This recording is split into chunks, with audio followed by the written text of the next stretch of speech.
Hey, what's going on? You know who it is, you know what it is. All right, you guys, peep game. All right, man, I just wanted to talk about some shit right quick. I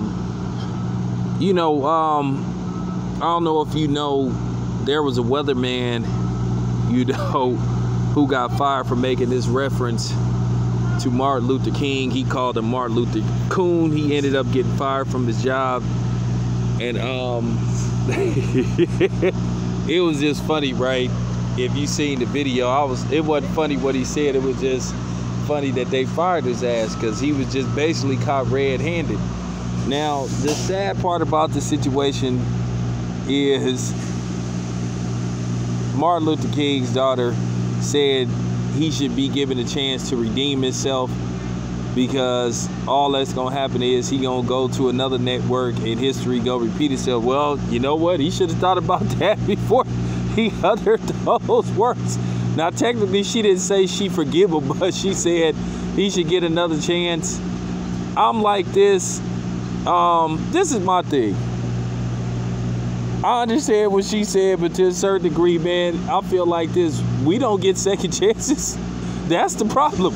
When we go start getting second chances, it's like one strike you out. And that's part of the problem. But nevertheless, that ain't what I wanted to talk about. I want to talk about something Superboy was talking about. I think his new channel is called Your World. And he was talking about Oliver Stone. And this need to be said. I don't like the idea of mixed company making biopics about historic black figures. I'm sorry. No. I don't like the idea. When I even hear about that shit, I cringe. You know, I cringe when I hear that a white director want to do a biopic about, you know, a black celebrity or a historic figure. Because, you know, they gonna twist and turn and put their interpretation of it that may not even be factual. They may just add some shit to it. Now, Oliver Stone wanted to do a Martin Luther King movie, and I had briefly remember that too, but he wanted to do a biopic about Martin Luther King. But what he wanted to be the main focus of the Martin Luther King biopic, instead of focusing on what Martin Luther King contributed to life and to society, which, by the way, his message was, you know, unequivocally, undeniably taken out of context. And to a certain degree, mixed company has used that against us once again, the same way they use, you know, religion to manipulate us and to keep us from fighting back against them. But nevertheless, Oliver Stone wanted to do a biopic about Martin Luther King, and Martin Luther King's kids was like, no, not you. No. So of course, Oliver Stone was talking shit about him, and I don't blame him. You know, you're not gonna make no movie about our father portraying him in that type of way, because first of all, it's never been proven that Martin Luther King had extramarital affairs. That's a rumor, because if that's the case, how come none of these damn women then came forward? Because you know how everybody loved the limelight now. You know how everybody loved their 15 minutes of fame. I haven't heard about no woman coming forward saying she had an affair with Martin Luther King and she could prove it. Now, they said he had several, not with one person, several. Like, it was a routine with him when he was away from his wife. But it was never proven. But Oliver Stone wanted to do a movie about it and make that the focal point. Just like this thing that's going on with the Marvin Gaye biopic. The Marvin Gaye biopic has been in the making for like 12 years. And you've been hearing that Dr. Dre had acquired the rights to it, and then come to find out that that wasn't true. So it wasn't true, and then basically it's like still in the works. That movie been in the works for like the last fucking, like I said, 12, 13 years.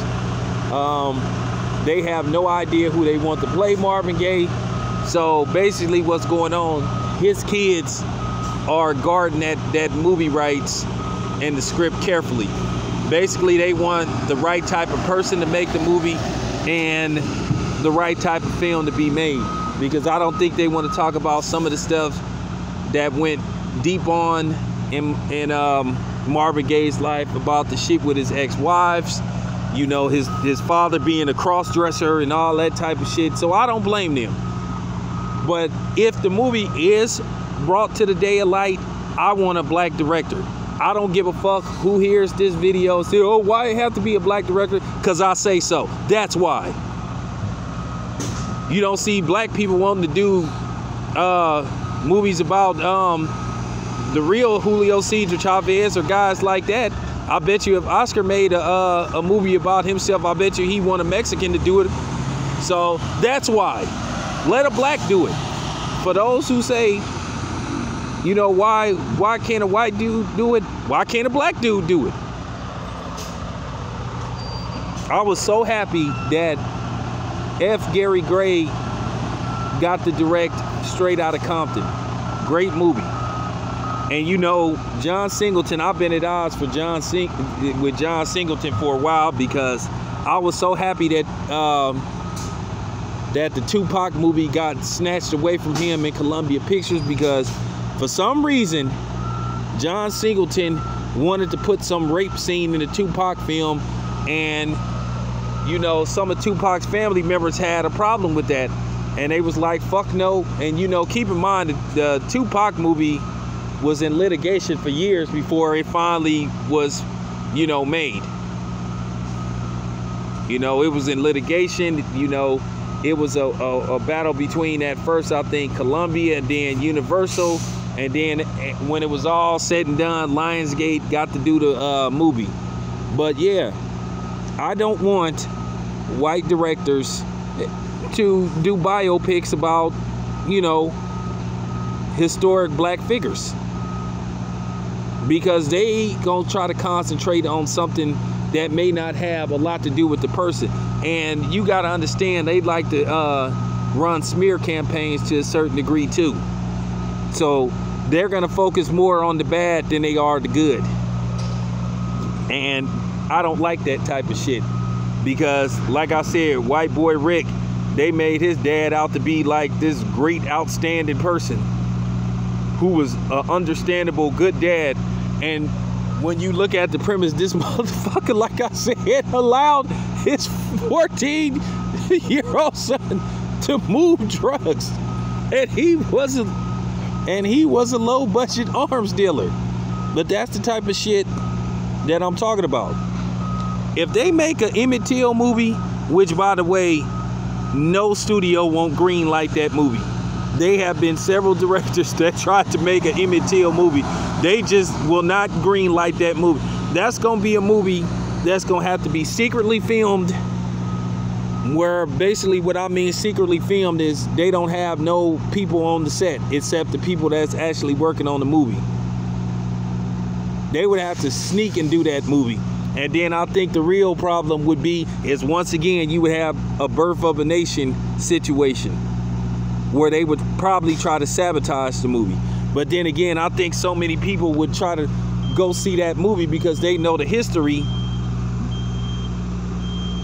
I think it would be a smash hit no matter what. The only thing that would stop it from being a smash hit, if they did what they did with the Birth of a Nation, try to put it in limited theaters and they giving people the wrong tickets and all that type of shit.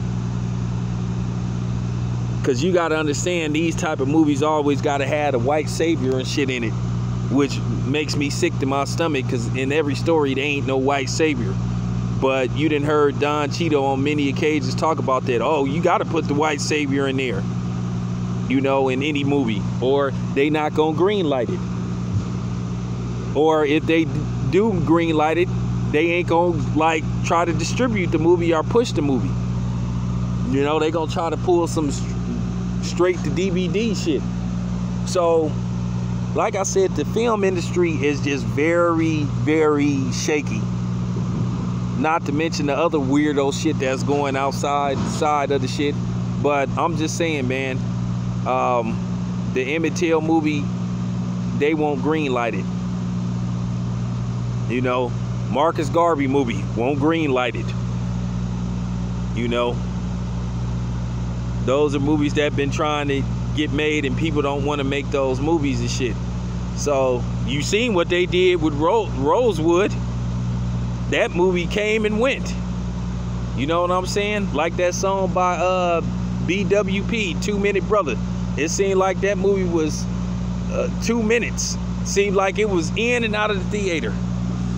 So, you know, I just wanted to put that out there, man. But anyway, man, I'm out.